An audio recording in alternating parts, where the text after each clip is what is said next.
I'm Mike Bradner, and this is Capital Views, and we have with us today Dan Robinson, who is the Chief of Labor Research Analysis. Right. Give us your title. Yeah, I'm the Chief of the Research and Analysis section of the Department of Labor and Workforce Development.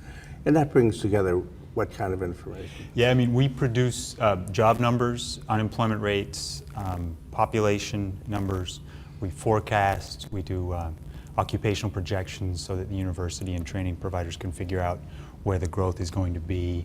So most of the macroeconomic indicators in Alaska, with the key exception of oil prices, oil production, obviously come from revenue. But the other economic data tends to come from us. Now, one of your public faces is that you publish Alaska labor trends. Right, Alaska and economic trends, yeah. That's sort of reduces things to the layperson's. We try to. I mean, that's really the goal, is to make some of these issues, which aren't, it's not rocket science, but it's kind of it can be a language for experts. So we try hard to make it understandable, not to. Sometimes people say, well, to an 8th grade audience, but I don't like that. It's a smart audience, but a non-expert audience, so that a smart non-economist can understand these key economic issues for the state. Well, that's like a lot of our public. I mean, legislators debate the issues and so on, and the public is sort of listening over their shoulder and busy with their other lives. And exactly. That's the same here. I always thought that this should be a must reading for legislators. I mean, it's just a scan reading document.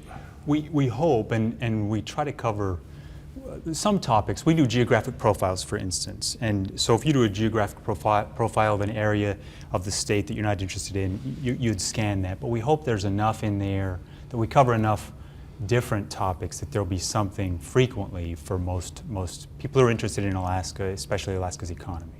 Where you can just gradually pick up the background and the data, and also the sense of where it is, to go back and use the document. We see that a lot. People, they use the historical, whether it's for old job numbers. We have all of the most current on our website, but we hear all the time that people have kind of a library of old trends that they use for historical data. We do. Do you? Yes, okay. we do.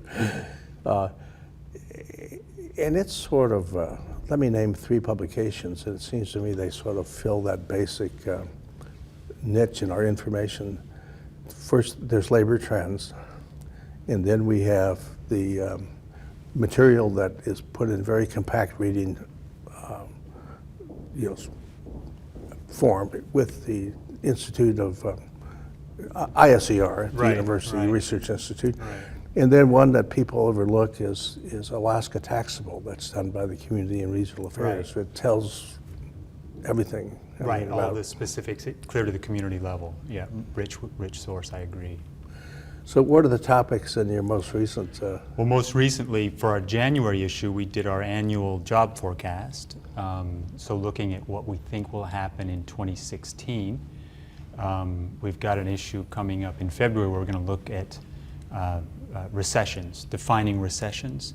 Nationally, there's kind of a recognized way that a group called National Bureau of Economic Research uses to define recessions. But at the state level, there isn't as much data, so we're gonna look at that. But the forecast issue gets a lot of attention because it's we hope gives people some context for the range of possibilities.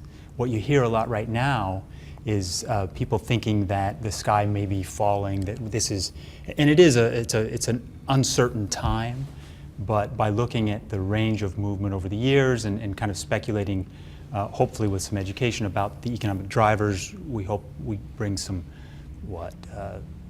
less hysterical thinking to the subject. Well, if you're not careful, recession breeds recession. It's fascinating, isn't it? I mean, it's a confidence. I mean, economies are built on confidence. You think of housing markets, whether or not a business decides to hire somebody. A lot of that depends on what they think will happen, and that makes it true. So that's a difficulty the legislators have now, because they must debate the issues, and yet they have to put a face on to the public of progress and to a degree, confidence that this will be worked out. Right. Well, and that's what you see with the bond rating agencies. They understand better than most that economies need to limit uncertainty. And so that's kind of where we are now. Lots of uncertainty that's unusual for us. And Standard & Poor's sort of, radiated that. Right. More or less said, kids, we read your papers. We know, what you're doing. You got to make some progress. Right. Right. And well, you also do census material. And right. Yeah, we do. We have a demographic census unit. We produce much more detailed estimates than the census, and then also work with the census to try to make sure they understand Alaska issues and we get the best possible counts. But we just came out with our 2015 population estimate, which showed basically a flat population for the second year in a row. So we do have some loss to migration, but we have enough natural increase, so births minus deaths, to compensate. We've had a flat population essentially since 2014. That's also what, due to our aging, our demographics are changing. Yeah. We're growing older.